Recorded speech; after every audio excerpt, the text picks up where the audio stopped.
Shane Alexander, Shower for the Soul, December 14th, 2020. Can't believe it's 11 days until Christmas. It doesn't look like that outside and here in London, Ontario. I am speaking with Amos and David from Moorelands Kids based in Toronto, Ontario. And we've been chatting for a while, David, about um, something that I came up with through your site, which was the Christmas giving program you guys have. But let's just start at the very beginning. Since 1912, it seems. How long have you got? Well, you guys been around since 1912, but um, what have you guys been doing since 1912? And you guys don't look that old. No, we have not. We have not been around since 1912. That is for sure. Yeah, so Moorelands Kids as an agency was started way back in 1912, and it was originally called the Downtown Church Workers Association. Mm-hmm. So it was right in downtown Toronto, and it was formed to support families affected by poverty through the church. And over the years, we've had lots of different programs. Mine and Amos' favorite program was started in 1917, which is the camp. And it's our favorite program because we're the camp directors. But throughout all that time, we've been in Canada, we've been in Toronto specifically supporting families of need. Okay, and it says that you have an innovative children's charity empowering kids from low-income neighborhoods. Can you expand on that?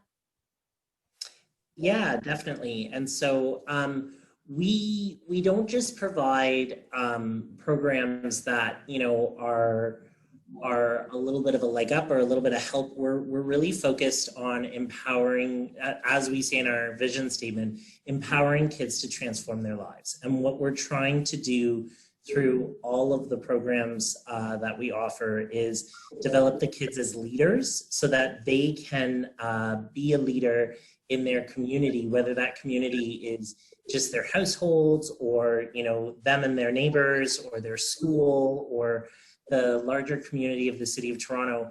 We want them to be a leader in their community that not only just betters themselves, but also betters those around them. And that's really our focus, and the skills that we focus on at camp through a lot of experiential learning or in our after school programs or in any of the programs that we offer. You know what? I used to write for Our Kids. Do you know Our Kids? Yep. I went to Waldorf, so I was the resident Waldorf writer, and I spoke about my experiences at Waldorf with Our Kids. But they were great. I don't know if they're still around, but Our Kids is a great magazine that hopefully is still going on, because that's how I found out about a lot of camps that were going around in my own area in York region when I was living there. Now, so you have the Christmas program, which is just hearing now is just wrapping up. I believe the families have come to pick up the presents. But how long have you guys been doing that first?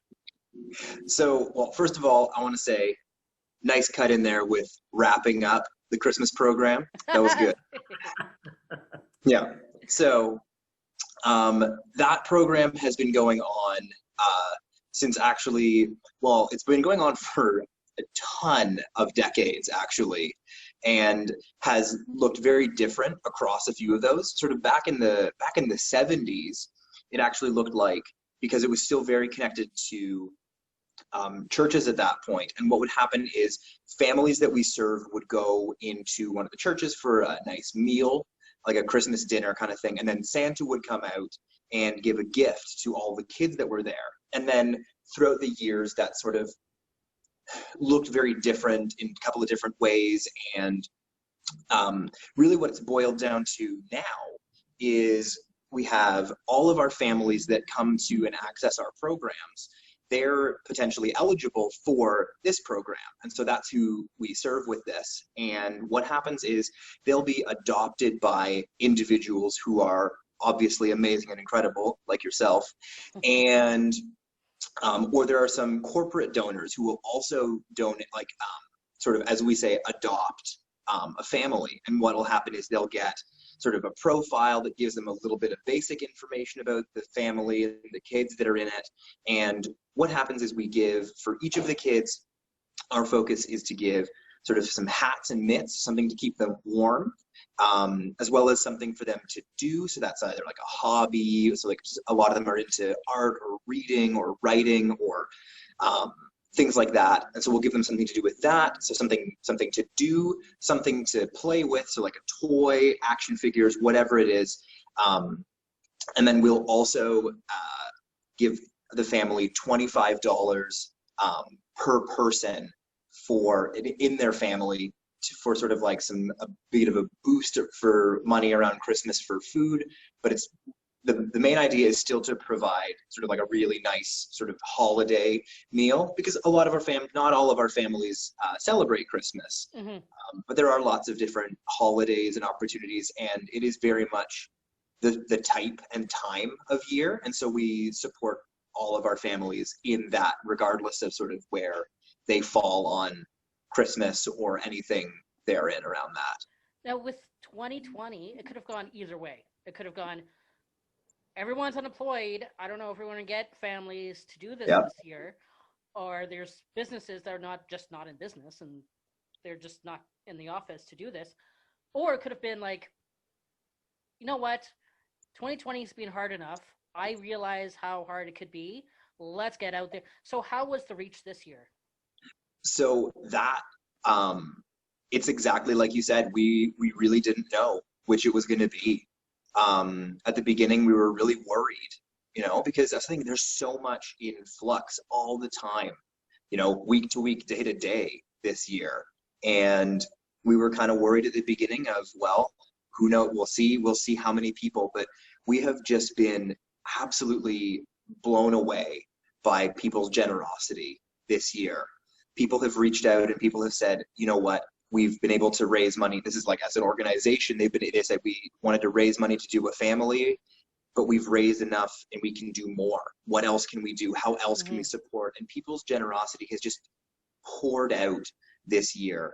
And very much people have seen the need of others and really been able to put that above themselves, which is just, it's incredibly heartwarming and just a beautiful thing to see, is just how much people are in it for others this year especially. And this is just locally, right? Because when I reached out, I didn't know that it would have helped if I was in Toronto. This is just in Toronto then? Or you have people like me who are outside of Toronto that are graciously helping out too? Yeah, David, do you want to answer that? Yeah, so we have donors who are outside of Toronto who are graciously helping, and for this year primarily it is taking place, the families that we serve are primarily in the city of Toronto. Something we've talked about for future years going forward is expanding that reach into the GTA, because Christmas sharing is most closely linked to our camp program, and we're looking to expand the camp program into the GTA, which would then expand the Christmas sharing program into the GTA. And so that's something that's definitely on the horizon. And I can tell you, Shane, you're not actually the farthest from Toronto in our donors. We've had donors from quite a few different places, even just giving, a monetary donation, saying, I get it. I'm not in Ontario. It's going to be really hard for me to get you those gifts. But I can still give to the Top Up the Pantry program, or I can still give to get that money to a family. Now, just looking at your website, moorelands.ca, I noticed this one. During my show prep, I didn't even look at this. I didn't even see it. Sponsor a mom and newborn. What's that all about?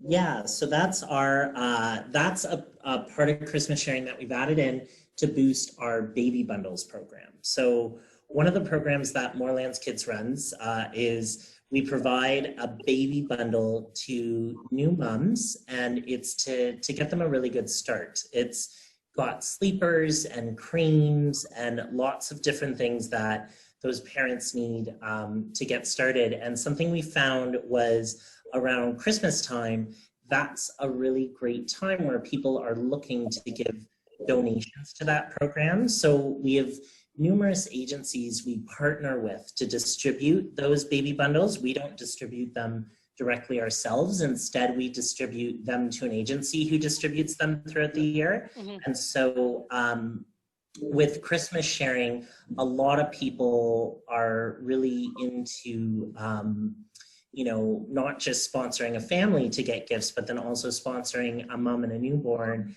and providing all the materials that would go into that baby bundle, to the point that I think we're actually at about 150 bundles are going to be made through Christmas sharing. I know it's somewhere between 100 to 150 bundles just purely through Christmas sharing are going to be made, in addition to the extra stores that we have that we store at the office. Now, is there anything different between this year and other years besides the COVID in the room? Have you finding anything different this year? Well, we've definitely, I mean, it's really hard to think of like, well, what's different that's about COVID, but isn't specifically like, Yeah. well, obviously we work from home and not in the office and things like that. I think what's been really hard is for a lot of our programs are either a summer camp program or an after school program. And neither of them have really been able to run in their normal capacity. Obviously, over the summer camps all over the province were mandated to be closed. Mm-hmm. And so we had to transition and shift to doing completely online programming and doing everything online. Not that anyone would know anything about a last minute transition to doing everything online. Yeah, that's kind of like a follow-up question. Like, how were you guys ready for that? We got ready very quickly. Yeah. So I foolishly opened my mouth and said, hey, I'm kind of decent at video editing. And so that was a big mistake for me. So over the summer program, we ended up doing just over 150 videos across 6 weeks to run camp in the summer. But before that, back when March break, the first of about 18 weeks of March break started, we were still doing our city programs, our after school programs. And what we did is we transitioned those to be one video a day to continue that. Because what we really, through doing city programs through that way and our after school, then into camp, and we're actually back into doing our after school programs right now, still virtual and online. The biggest piece out of that has really been the most important is the connection. Mm-hmm. And that's what everyone's missing. You know, that's what the face to face, that's what the person to person, the even like just hand to hand shaking someone's hand, that's what people miss so much. And a lot of people didn't really and don't often consider how that is for an 8, 9, 10-year-old to not be around others and to be like everything be online and school's online and everything is. But our big focus is was really to put the kids with the kids and have them connect. And so we did, over the summer, we did live cabin groups where we'd have about 8 to 10 kids or so and a couple of staff, and they would just talk. They'd say, hey, did you guys watch the video from today? What did you think about that? Or what's going on in your world? And they would just have an opportunity to share and to talk to another kid who they maybe don't see all the time, who's from another area. It's some of the benefit we have of the camp itself, where kids really get to mingle and get to know each other and really build those relationships. And so for us, it was tough to sort of figure out, well, how do we continue to build relationships when you're looking at a screen, right? And that's been our biggest sort of challenge, but it's something that we've really worked hard at meeting and overcoming as well. I remember in the midst of the lockdown, like in April, May, it was the biggest thing. My friends and I my friends in Michigan and I would have a weekly bar night on Zoom, and it ended up being like the biggest night of my week. And skipping Grey's Anatomy, I didn't want to watch that. I'll tape it. Don't worry about it. But Yeah. chilling out with my friends, even on Zoom for like an hour and having a few beers, it was just so good, and it just kind of relieved yourself. Now, since the podcast is about mental health, how are you finding the mental health during this time with the kids and the programs, and was there any effect on it, or So David, I think, can answer that really well because he's spoken to a lot of parents and families about some of the results of that. okay.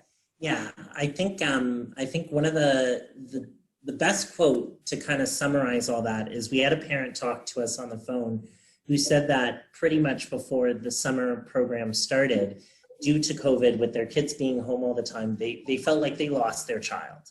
You know, their child was very depressed, was struggling a lot because they didn't have that social connection.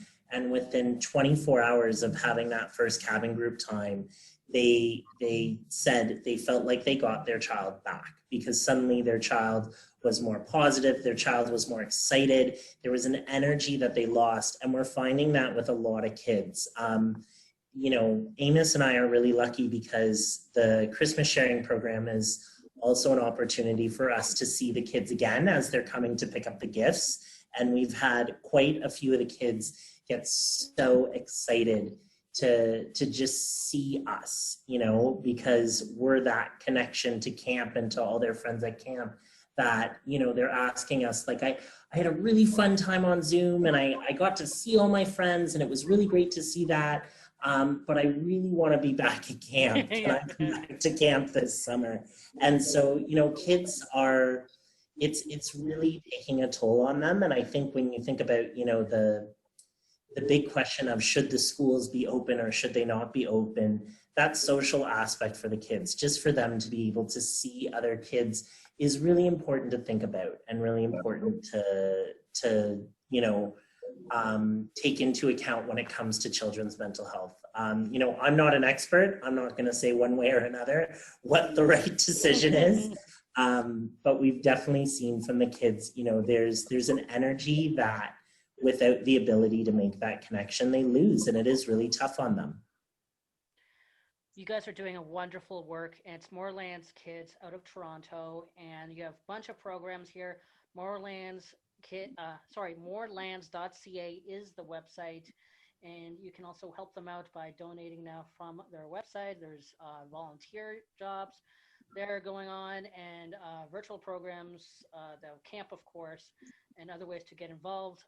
Is there anything else I am leaving out? I think the last thing just to mention is right now, even though the last of the families are coming today to pick up the gifts, one of the things that we quickly identified that used to be a part of the Christmas sharing program, and we kind of brought it back this year, was food security. In COVID, food security has been really tough, and we used to provide, you know, cans of goods and things like that, but as we move, Moorelands is now non-denominational. I can't remember if we said that or not. We work with the church, but we work with a lot of different organizations. So we kind of moved away from that.